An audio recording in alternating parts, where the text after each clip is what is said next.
San Jose's transition period is now over as general manager Doug Wilson is ready for the San Jose Sharks to become Stanley Cup contenders. Wilson is one not to underestimate, often pulling moves which come as a surprise. Brent Burns and Evander Kane. John Tavares is a possible addition as the clock ticks towards July 1st for the free agency period to commence.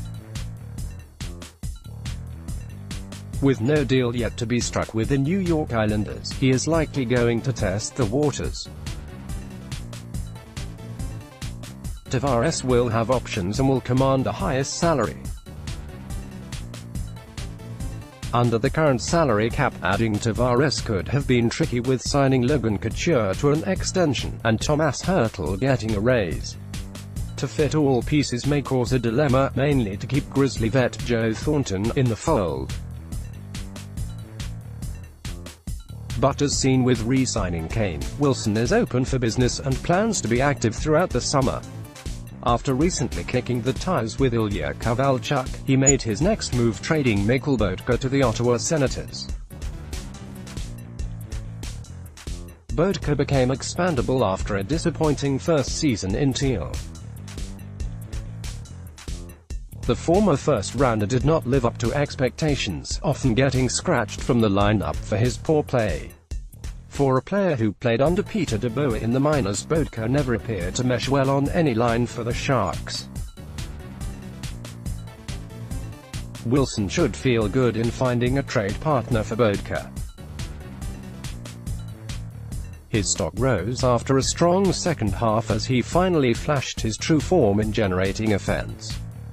Bodka was likely on the trading block for some time, but his $4 million cap hit kept teams away, plus his struggles.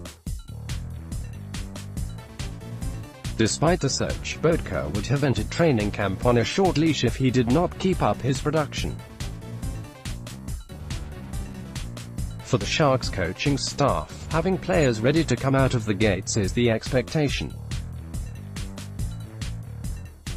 Instead of using a compliance buyout, which may have been the next option, Wilson now has a little more flexibility with the salary cap to pursue Tavares and keep currently restricted free agents.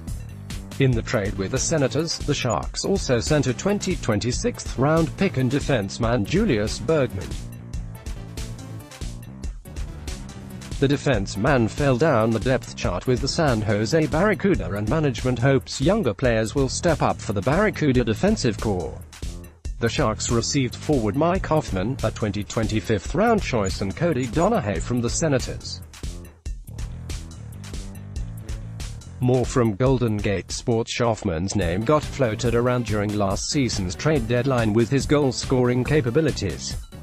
Ottawa could not find a trade partner as the team is going through a rebuild. His tenure in Teal did not last long, as Wilson sent him to the Florida Panthers along with a 7th-round draft pick. Florida sent San Jose picks in the 2nd, 4th, and 5th rounds of this year's draft in Dallas. At first, Hoffman would have been a great addition, averaging 20 goals in the past 4 seasons. His recent off-ice issue would have been toxic to the Sharks' locker room and ultimately destroying the chemistry. Allegations revealed Hoffman's fiancée harassed the wife of former teammate Erik Karlsson online. In short, Wilson was likely not interested in acquiring Hoffman from the start and was a means to facilitate a trade to shed salary. He successfully did by flipping Hoffman to Florida and now has an extra $4 million in space. With the Sharks general manager looking at all avenues to improve the team, Hertl could be a piece to a bigger move.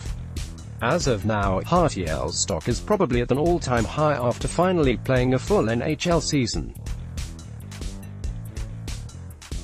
He finished with 46 points in 79 games after injuries plagued him early in his career. Thornton will be interesting to see if he does remain in San Jose should Wilson land Tavares in free agency.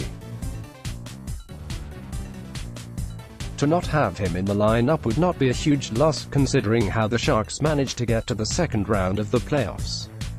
An aftershock came without his presence as the Sharks struggled for about a week in adjusting to not having him. The Sharks turned the page, which proved pivotal in Wilson landing Ken, and now has a gritty, offensive-minded forward for the next 7 years after signing an extension.